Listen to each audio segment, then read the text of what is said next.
Et c'est parti pour Smart Bourse, votre double dose quotidienne de marché en direct sur Bismart chaque jour à la mi-journée, 12h30, 13h et le soir la grande édition pendant 1 heure à partir de 18h30. Au sommaire de cette édition de la mi-journée, des marchés actions hésitants en Europe à mi-séance avec deux secteurs quand même qui tiennent le haut du pavé, le secteur bancaire et le secteur des matières premières, des ressources de base. Dans le secteur bancaire, on notera Société Générale qui présente aujourd'hui son plan stratégique avec l'idée d'un meilleur équilibre en termes de rentabilité au sein de sa banque de financement et d'investissement, SocGen qui fait partie des leaders du CAC à mi-séance, et puis le secteur des matières premières, alors animé par une dynamique de reprise mondiale toujours très forte, et puis notez également cette attaque informatique qui paralyse l'infrastructure de Colonial Pipeline aux États-Unis, notamment un oléoduc clé pour l'approvisionnement de la côte Est qui n'a toujours pas été remis en marche au moment où on se parle et qui peut effectivement laisser entrevoir à court terme une hausse des coûts de l'essence à la pompe aux États-Unis. Voilà pour les sujets matières premières du jour. À propos de prix à la pompe, on parlera d'inflation et de consommation aux États-Unis cette semaine, après les chiffres de l'emploi vendredi qui ont marqué les esprits. Et d'ailleurs, on y reviendra dans cette édition avec l'économiste de Pictet, Nadia Garbi, qui sera avec nous par téléphone. On parlera donc cette semaine inflation et consommation avec les chiffres d'inflation pour le mois d'avril et les chiffres de vente au détail pour le mois d'avril qui sont publiés cette semaine aux États-Unis. Et puis le plan de trading, évidemment, comme chaque lundi à la mi-journée pour démarrer la semaine avec un CAC 40 qui s'est approché des 6400 points pour le CAC 40 cash, mais qui semble pour l'instant être réticent à franchir cette zone des 6400 points.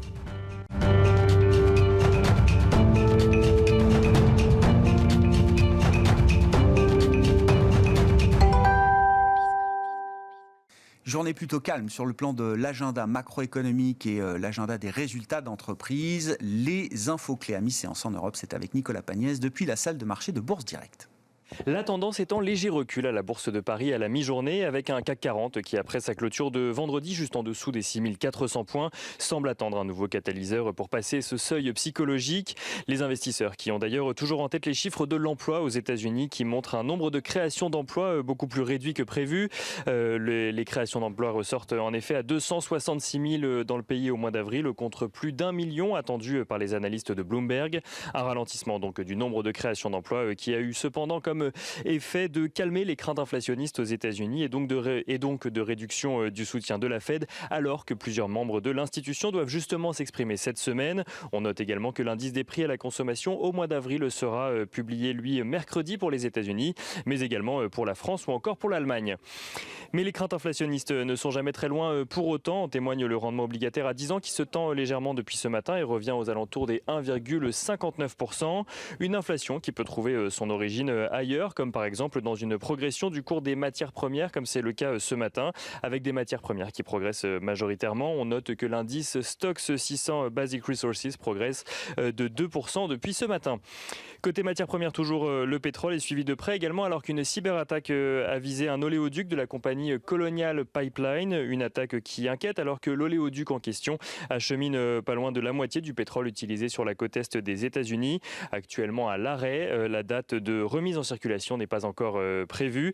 À la mi-journée, le baril de Brent est aux alentours des 68,7 $, tandis que le WTI est lui aux alentours des 65,3 $. Et retour à Paris à présent avec les valeurs à suivre depuis ce matin à la Bourse de Paris.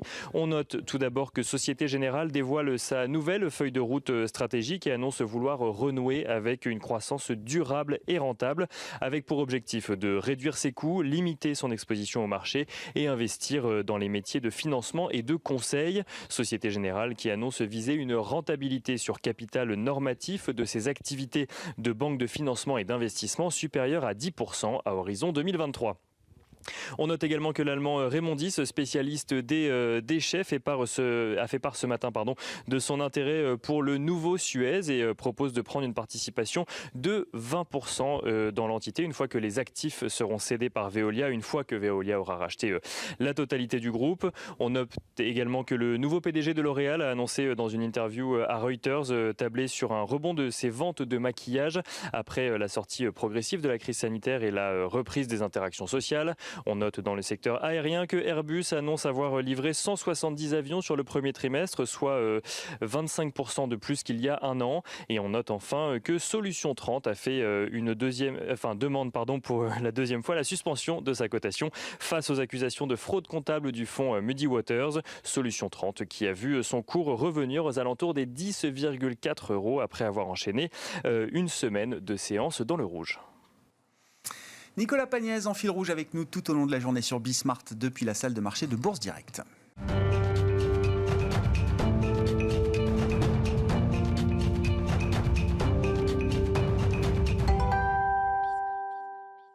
Romain Daubrier avec nous en plateau, comme chaque lundi à la mi-journée dans Smart Bourse pour le plan de trading de la semaine avec Bourse Direct, membre de la cellule info d'experts de Bourse Direct. Bonjour et bienvenue Romain. Bonjour Yves. Bon, état des lieux des marchés en ce début de semaine. On est 6 mois après l'annonce des vaccins, en plein milieu du mois de mai, avec, je le disais, des indices actions en Europe là, qui évoluent de manière un peu hésitante. On se rapproche des 6400 points sur le CAC, mais on voit bien qu'on est peut-être encore un peu réticent à franchir ce type de niveau aujourd'hui. Oui, avec des parcours qui sont quand même toujours forts pour l'indice CAC 40, et un schéma de contre-pied assez régulier, une accélération à l'ouverture et puis un mouvement de baisse un peu marqué derrière. Donc pas mal de spéculations toujours sur ces niveaux-là, même si on note qu'il y a un certain intérêt qui s'est créé sur le futur CAC 40. Sur le CAC 40 cash, avec des volumes qui ont augmenté, qui ont dépassé ou atteint les 4 milliards au cours des mouvements de hausse récents. Donc toujours des structures de prix intéressantes à analyser, dans la mesure où il y a des contre-pieds sûrement sur des tentatives de vente à découvert, notamment le 4 mai, avec ce mouvement de baisse et 10 000 contrats futurs ouverts. Et puis, depuis, la position ouverte qui n'a pas diminué, alors que le marché a nettement rebondi et qu'on pourrait penser que les vendeurs sont pris à contre-pied. Ils n'ont pas l'air d'avoir débouclé leur position. La position ouverte a stagné. Elle était à environ 310 000 contrats futurs, mais donc acheteurs et vendeurs se sont neutralisés. Il y a une bagarre qui se fait entre les deux manifestement, et les vendeurs cette fois-ci n'ont pas l'air de vouloir abandonner la partie, même si les acheteurs se sont montrés un peu plus forts. Donc on a plein de paradoxes. Un niveau de couverture qui est un petit peu moins fort sur ce niveau-là. Alors, un petit peu moins fort, ça reste des portefeuilles très couverts jusqu'à l'échéance du mois de mai. Ça peut être, à mon avis, une cible, le 21 mai, l'échéance des marchés dérivés. On sait qu'il se passe souvent des choses. Et après, post-échéance, là, ça collerait bien en termes de timing. Et puis, un niveau de couverture qui, donc, a été un peu moindre depuis 6300 points. Ouais. Donc, qui va faire qu'on va positionner notre niveau d'alerte intraday à 6316 points, qui est un niveau de support intéressant. Pour l'instant, c'est un trading range. On va se méfier un petit peu, on va le voir graphiquement, de niveaux atteints sur différents indices, et puis des situations un peu divergentes selon les indices, avec un DAX qui a l'air de vouloir repartir à la hausse, un Eurostoxx qui bute sur des niveaux vraiment marqués, très très flagrants. C'est assez intéressant parce que ça montre que le marché est très très technique. Et puis des indices US qui sont en pleine forme, qui après un mois de pause sont repartis de plus belle la semaine dernière pour marquer de nouveaux plus hauts, sauf sur le Nasdaq qui lui stagne complètement, qui latéralise après une alerte baissière et qui s'est repris. Donc les choses se passent plutôt le mieux possible, on peut dire. Puis on a les matières premières, l'or et l'argent, qui ont l'air d'arriver en soutien dans un marché qui se tend un peu, donc un mouvement qui est plutôt propre pour l'instant. On va parler des matières premières. On voit les banques, les matières premières qui sont encore les deux secteurs là, qui tiennent les marchés en Europe aujourd'hui, même si les indices manquent un peu de dynamique, à près de 6400 points, je le disais, pour le CAC 40 cash. Si on regarde l'indice de volatilité, qui nous montre peut-être un peu le niveau de nervosité qu'on peut avoir dans le marché, l'indice est un peu remonté ces derniers jours, en fin de semaine dernière. Romain, est-ce qu'on arrive dans des zones inquiétantes ou qui doivent retentir comme un petit signal d'alerte pour les investisseurs? Justement, non. La petite marque qu'on peut voir sur l'indice VIX là, d'accélération haussière de la semaine dernière, c'est qu'il est bien l'air touché sa résistance à 21,50. Il s'analyse vraiment bien graphiquement, qu'il y a eu ce petit pic de volatilité et invalidation dans la foulée. Donc le petit coup de stress du milieu de semaine sur la fameuse petite phrase du milieu de semaine a fait son effet, mais on voit que ça reste très... La petite phrase de Janet Yellen, c'est ça, oui d'accord, parce que des petites phrases... Oui, celle qui avait donné un petit coup d'air la possibilité que les taux remontent un jour, oui, ça paraît révolutionnaire. Non, mais c'est vrai que ça a fait bouger un peu les... Ça a fait bouger la volatilité, qui est allé chercher un niveau technique et qui a redescendu. Donc tout ça est très canalisé, très, très, très cadré, équilibré. Ça montre, je voulais vous le remontrer parce qu'effectivement, 21,50 est un niveau seuil charnière, il le reste, que tant qu'on ne le dépasse pas, tout ça est plutôt bien équilibré. Et on est revenu sous les 20 très vite. Et on est revenu sous les 20 très vite. Et on a une cible qui a l'air de se profiler à 14,20 sur le VIX, donc l'indice de la volatilité du S&P. Bon. Les matières premières, effectivement, qui sont, semble-t-il, une tendance lourde. On va mettre de côté la cyberattaque contre un oléoduc majeur pour la côte est américaine, mais la dynamique des matières premières qui va bien au-delà du pétrole se confirme encore ces derniers jours avec des records qui sont battus tous les jours par différents types de matières premières, énergie, métaux industriels, matières premières agricoles, etc. Exactement. Alors là, vous avez sous les yeux un panier de matières premières. Je crois qu'il y a une vingtaine de matières premières dans l'indice Thomson Reuters CRB. Là, c'est une reproduction par un tracker, mais on voit bien la ligne de tendance. On l'a déjà regardé ensemble plusieurs fois. Une petite pause autour de 14,96. Et là, on vient de franchir un très très gros niveau qui datait de 2016 ou 2018, si on veut pas tenir compte du pic de 2017. Mais en tout cas, un niveau majeur, vraiment un niveau clé qu'on a franchi la semaine dernière et qu'on est en train de continuer à déborder en mensuel, c'est un graphique mensuel que vous avez sous les yeux. Donc voilà, il y a vraiment cette lame de fond qui est en train qui se confirme et un gros niveau franchi avec des extensions possibles, vous voyez, aux alentours des résistances intermédiaires, mais 18,92 semble être une cible légitime pour ce mouvement.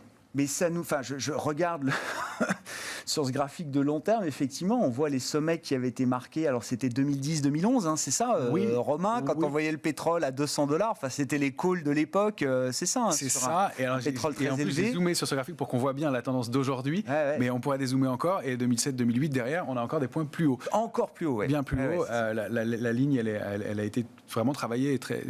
C'est un gros mouvement qui se met en place là. Effectivement, il y a une vraie lame de fond. Et oui, c'est des mouvements qui datent.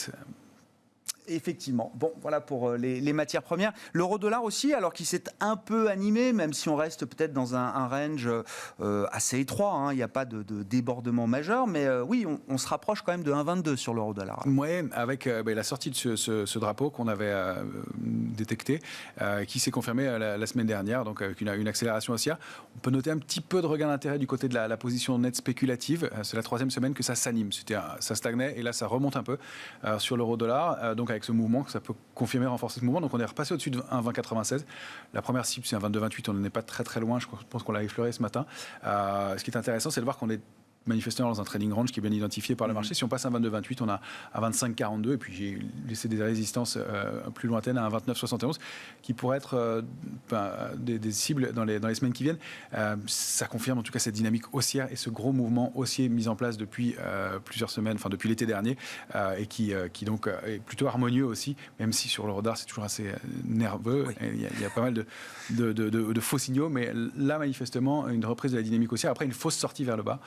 Une reprise de la dynamique haussière pour l'instant. Bon, on verra au gré des statistiques qui seront publiées cette semaine. Je le disais en introduction, mais il y aura quand même 2 chiffres importants aux États-Unis. Après l'emploi de vendredi, c'est l'inflation qui sera publiée ce mercredi, le CPI pour le mois d'avril, et puis les ventes au détail qui seront publiées vendredi.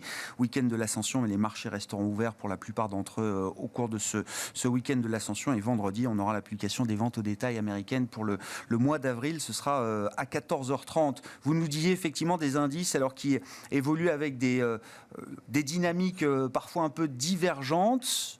Je crois comprendre que le CAC 40 fait plutôt partie des indices assez forts en ce moment. Vous allez nous le confirmer, Romain, mais vous citiez aussi l'Eurostoxx, le grand indice de la zone euro qui, lui, bute sur des résistances. Ah oui, lui, c'est étonnant parce que c'est la 4e semaine, c'est un graphique hebdomadaire que vous avez là, c'est la 4e semaine qui bute sur le niveau de 4033,59. Donc, je voulais vraiment vous le montrer parce que ça va être un point charnière. C'est-à-dire que c'est l'indice large européen, il est clé, évidemment. On voit qu'il bute sous un niveau de résistance majeure, un peu plus haut, mais probablement celui-ci sera débordé. Il faut mettre une alerte, à mon avis, à ce niveau-là, parce que est-ce qu'on prolonge ce mouvement de hausse et est-ce que ce qui est en train de se mettre en place sur les indices américains, reprise sur les indices Dow Jones et S&P, eh bien, va se déployer aussi chez nous, et est-ce qu'on va aller déborder des niveaux importants, donc un niveau d'alerte qui est vraiment à surveiller. Et 4 semaines d'affilée qu'on bute précisément sur ce niveau-là, c'est qu'il se passe quelque chose, il y a des intérêts. Est-ce que ce sont des vendeurs qui bloquent? Est-ce qu'il y a juste un seuil technique? Pour l'instant, est-ce que c'est une spéculation baissière? Est-ce que c'est plus fort que ça? Est-ce qu'on veut bloquer l'Eurostoxx sur ces niveaux-là? Ça va être vraiment important. Donc 4033,59 vraiment à surveiller en débordement cette semaine ou pas. Mais pour vous, la probabilité la plus importante est qu'on ait quand même une sortie par le haut. C'est équivalent 50-50 Pour la semaine dernière, je vous aurais dit un risque plus baissier. Et on a vu des petits trous d'air se mettre en place sur le marché. On voit que le marché reste couvert. Il est toujours assez protégé. Les risques ils sont de toute façon modérés. Même si on regarde sur l'échéance suivante, on a des niveaux très très bien identifiés avec de la couverture dans les portefeuilles, mais un peu plus bas. On se couvre moins sur les niveaux actuels. Il y a du cash encore, on le sait, disponible. La couverture coûte cher. Les investisseurs et les opérateurs se couvrent depuis plus d'1 an maintenant. Donc, probablement, on devient un peu plus réticent. Donc, il pourrait y avoir des trous d'air. Pour l'instant, le mouvement est plutôt avec retour de volume et d'intérêt la semaine dernière dans les mouvements de rebond, avec une position spéculative qui se bagarre un peu plus, mais qui ne donne pas des niveaux d'alerte majeurs. Pour l'instant, ça a l'air de vouloir continuer un peu à la hausse dans l'immédiat, en tout cas sur l'Eurostoxx. Bon, que dire de la force de l'indice CAC 40? Alors, il y a deux manières de le regarder, le CAC 40 cash, hors dividende, et puis on est en période de détachement de dividendes, donc il y a encore un petit écart entre le futur CAC du mois de mai et le CAC 40 cash aujourd'hui. Tout à fait, oui, encore une vingtaine de points, je crois. Oui, ce que je voulais vous montrer, c'est l'indice CAC 40 cash en hebdomadaire. Je le regarde moins souvent, parce on le travaille moins, mais graphiquement, il est très net. On voit que l'indice évolue au sein d'un canal haussier depuis, là aussi, longtemps. C'est 2011, la mise en place de ce canal haussier, comme les grands indices mondiaux majeurs. On voit que le S&P, le Dow Jones ont débordé largement la borne haute de ce canal-là. On sait que le DAX évolue autour de sa borne haute depuis plus d'1 mois maintenant, qu'il a tenté de le déborder en fin de semaine dernière, donc ça peut être aussi un signe haussier. Et le CAC vient de toucher précisément la borne haute ce matin. On voit que c'est très propre, des niveaux qui sont touchés plusieurs fois, et à chaque fois un niveau de rejet sur le niveau. Quand ce niveau-là est touché, on l'a touché aussi la semaine dernière sur le futur CAC 40, il y a un petit écart entre les deux. Là, on est en train de s'installer au-dessus sur le futur, donc c'est ça qui pourrait permettre des extensions. En tout cas, la zone 6400, 6435 est vraiment importante. C'est une zone cible qui est probablement très observée par tous les investisseurs. Bon, en termes de dynamique sectorielle ou de dynamique même spécifique de valeur, est-ce qu'il y a des points notables là à soulever, Romain, en début de semaine? Alors, sectoriel, oui, il y a 3 secteurs qui ressortent, ou 4 qui sont très forts. C'est les ressources de base, toujours, clairement. La construction, qui reste un secteur fort. Les médias, qui était un indice qui surperforme. Et puis, les bancaires, évidemment. Le secteur bancaire. Ressources de base, c'est ce qu'on retrouve aujourd'hui comme secteur leader en Europe. En tête de l'indice, et qui performe très très bien. Et puis, toujours, on pratique toujours du stock picking. On voit qu'il y a des choses qui se passent sur des valeurs individuellement. On suit Unibail depuis quelques temps. Elle est en train de franchir un niveau important, 72 ou 25, avec un potentiel haussier qui est assez important derrière, une structure d'accélération haussière, puis de longue consolidation de plusieurs semaines, et qui a l'air de déborder par le haut. Ce sont des mouvements qui peuvent être assez puissants, assez forts aussi, donc on surveille ça. Et il y a pas mal de petites valeurs qu'on regarde aussi. Il y a toujours l'indice CRB sur lequel on est positionné, les bancaires bien entendu. Valeo qui donne un petit signal ce matin, peut-être un double appui sur une zone intéressante. Et puis on regarde des valeurs comme Bouygues qui réactivent des dynamiques haussières. Il y a Thales qui est à surveiller aussi, qui a l'air de bien se tenir. Et puis on a des plus petites valeurs comme iPay dans le paiement électronique, Volantis dans l'imagerie, pas l'imagerie médicale, le digital, et le suivi à distance des patients dans le digital, qui peut être des valeurs qui sont intéressantes, qui présentent du potentiel. Et il y en a quelques-unes comme ça, c'est assez concentré, mais il y a pas mal de choses à faire.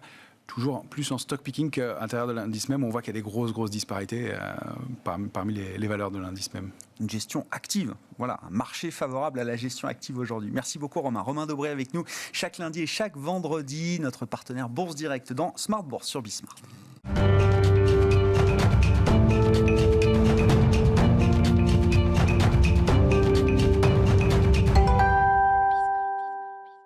Et revenons sur les enjeux économiques aux États-Unis après les chiffres de l'emploi du mois d'avril publiés vendredi dernier. Le week-end a permis de creuser un petit peu la question. Nadia Garbi est avec nous par téléphone depuis la Suisse, économiste chez Pictet Wealth Management. Bonjour et bienvenue Nadia.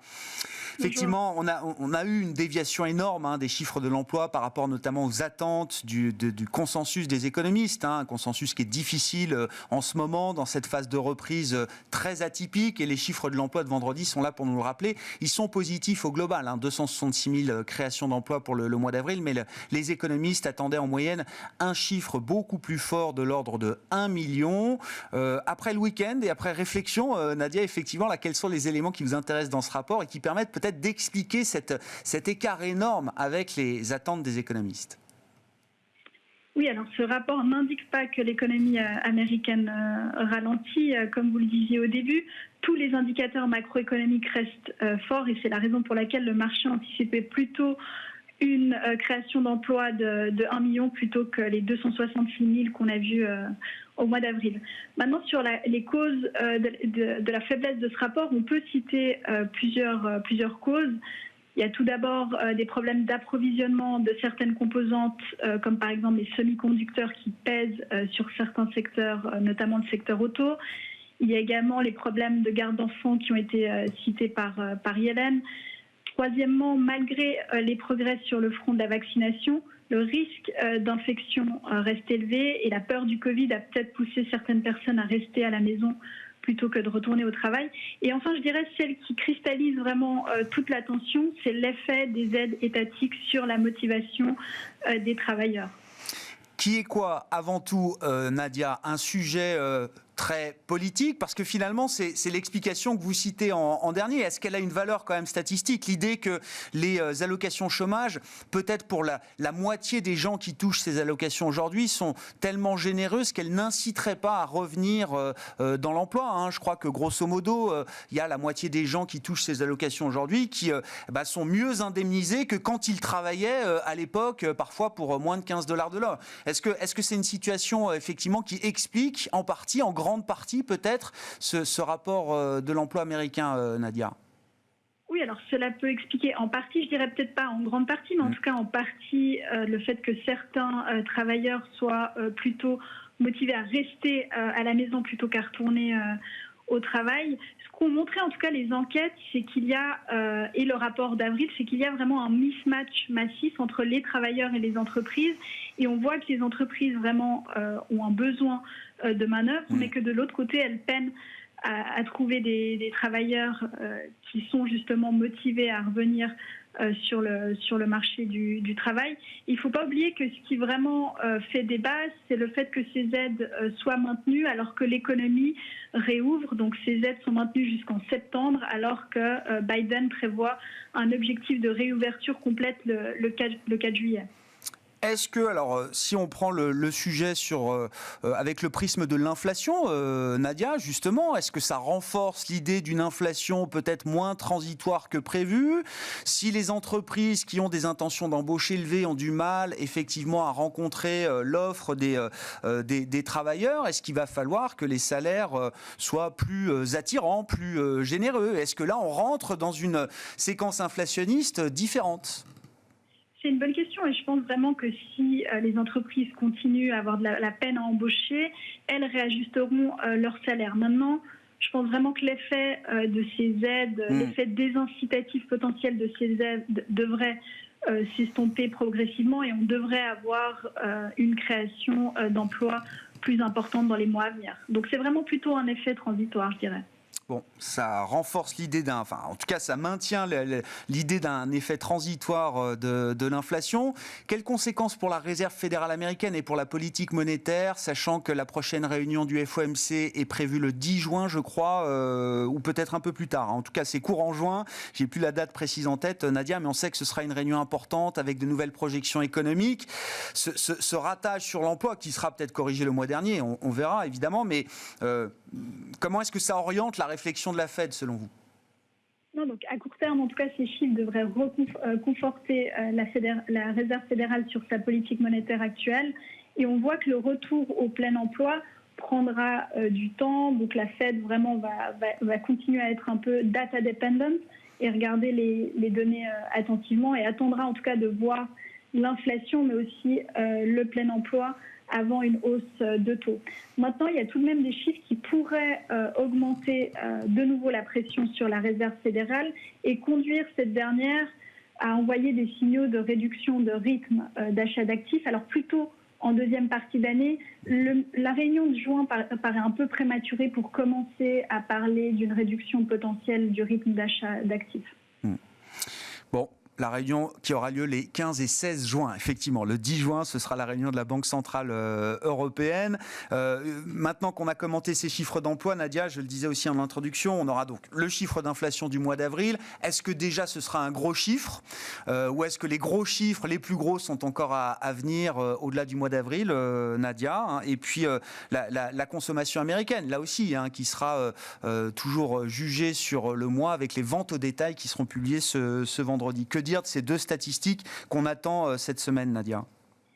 Alors, en tout cas, au niveau de l'inflation, ce sera un gros chiffre, un CPI qui devrait être au-dessus des 3,5%. s'il venait vraiment à surprendre fortement à la hausse, on pourrait de nouveau avoir cette rhétorique de retour de l'inflation aux États-Unis et les conséquences sur les taux.